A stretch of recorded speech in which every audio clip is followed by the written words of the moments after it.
ರಂಭಾಪುರಿ ಶ್ರೀಗಳ ಕಾರ್ನ ಮೇಲೆ ಮಹಿಳಾ ಭಕ್ತೆಯೊಬ್ಬರು ಚಪ್ಪಲಿ ತೂರಿ ಆಕ್ರೋಶ. ಬಾಗಲಕೋಟೆಯ ಪಂಚಗೃಹ ಗುರುಲಿಂಗೇಶ್ವರ ಮಠದ ಪೀಠಾಧಿಪತಿ ಆಯ್ಕೆ ವಿಚಾರ ಸಂಬಂಧಿಸಿದಂತೆ ವಿವಾದ ತಾರಕಕ್ಕೇರಿದ್ದು ರಂಭಾಪುರಿ ಶ್ರೀ ವಿರುದ್ಧ ಕಲಾದ್ಗಿಯಲ್ಲಿ ಪ್ರತಿಭಟನೆ ನಡೆಸಿದ ಘಟನೆ ನಡೆದಿದೆ.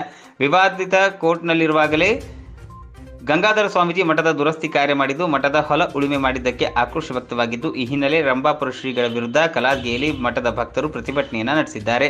ಈ ವೇಳೆ ರಂಭಾಪುರಿ ಶ್ರೀಗಳ ಕಾರ್ನ ಮೇಲೆ ಮಹಿಳಾ ಭಕ್ತೆಯೊಬ್ಬರು ಚಪ್ಪಲಿ ತೂರಿ ಆಕ್ರೋಶ ವ್ಯಕ್ತಪಡಿಸಿದ ಘಟನೆ ನಡೆದಿದೆ. ರಂಭಾಪುರಿ ಶ್ರೀಗಳು ತೆರಳುವ ವಾಹನವನ್ನು ಅಡ್ಡುಗಟ್ಟಲು ಪ್ರಯತ್ನ ಮಾಡಿದರು. ಈ ವೇಳೆ ಸ್ಥಳದಲ್ಲಿ ತಳ್ಳಾಟ, ನೂಕಾಟ ಉಂಟಾಗಿ ಉದ್ವಿಗ್ನ ವಾತಾವರಣ ನಿರ್ಮಾಣವಾಗಿತ್ತು.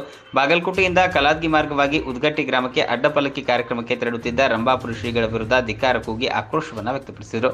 ಮಠದ ವಿವಾದ ಕೋರ್ಟ್ನಲ್ಲಿ ಇರುವಾಗಲೇ ಕಟ್ಟಡ ದುರಸ್ತಿ ಹಾಗೂ ಜಮೀನು ಉಳುಮೆ ಮಾಡಿದ್ದಕ್ಕೆ ಭಕ್ತರಿಂದ ತಕರಾರು ವ್ಯಕ್ತವಾಗಿ ಬಾಗಲಕೋಟೆ ತಾಲೂಕಿನ ಕಲಾದ್ಗಿ ಗ್ರಾಮದಲ್ಲಿರುವ ಪಂಚಗೃಹ ಗುರುಲಿಂಗೇಶ್ವರ ಮಠದಲ್ಲಿ ಉದ್ವಿಗ್ನ ವಾತಾವರಣ ಉಂಟಾಗಿದೆ. ಕಲಾದ್ಗಿಯ ಪಂಚಗೃಹ ಗುರುಲಿಂಗೇಶ್ವರ ಮಠದ ವಿವಾದಕ್ಕೆ ಸಂಬಂಧಿಸಿದಂತೆ ಪ್ರತಿಭಟನೆಗೂ ಮುನ್ನ ಹೇಳಿಕೆ ನೀಡಿದ್ದ ರಂಭಾಪುರಿ ಶ್ರೀ, ಕಲಾದ್ಗಿಯಲ್ಲಿ ನಮ್ಮ ಕಾರ್ಯಕ್ರಮ ಇಲ್ಲ, ಅಲ್ಲಿ ನಾನು ಹೋಗೋದೂ ಇಲ್ಲ. ಅಭಿವೃದ್ಧಿ ಮಾಡಿದರೆ ಒಳ್ಳೆಯದಲ್ಲ, ಕೇಡು ಅಲ್ಲವಲ್ಲ. ನ್ಯಾಯಾಲಯ ಏನು ತೀರ್ಪು ಕೊಡುತ್ತೋ ಅದು ಇದ್ದೇ ಇರುತ್ತೆ. ಅಭಿವೃದ್ಧಿ ಮಾಡೋದನ್ನು ಕುಂಠಿತ ಮಾಡೋದು ಸರಿಯಿಲ್ಲ ಎಂದು ಹೇಳಿದರು. ಅಲ್ಲದೆ ಧಾರ್ಮಿಕ ಸಂಸ್ಕೃತಿಯನ್ನು ಕೆಲವು ಜನ ಕೆಡಿಸೋರು ಇರ್ತಾರೆ, ಅದಕ್ಕೆ ಅವಕಾಶ ಕೊಡಬಾರದು ಎಂದು ರಂಭಾಪುರಿ ಪೀಠದ ಶಾಖಾ ಮಠ ಆಗಿರೋದ್ರಿಂದ ಪೀಠದ ನಿರ್ಣಯವೇ ಅಂತಿಮ ಹೊರತು ಬೇರೆಯವರ ಭಾವನೆಗಳಿಗೆ ಪುರಸ್ಕಾರ ಕೊಟ್ಟಿದ್ದೇ ಸಮಸ್ಯೆಗೆ ಕಾರಣ ಎಂದು ಹೇಳಿದರು.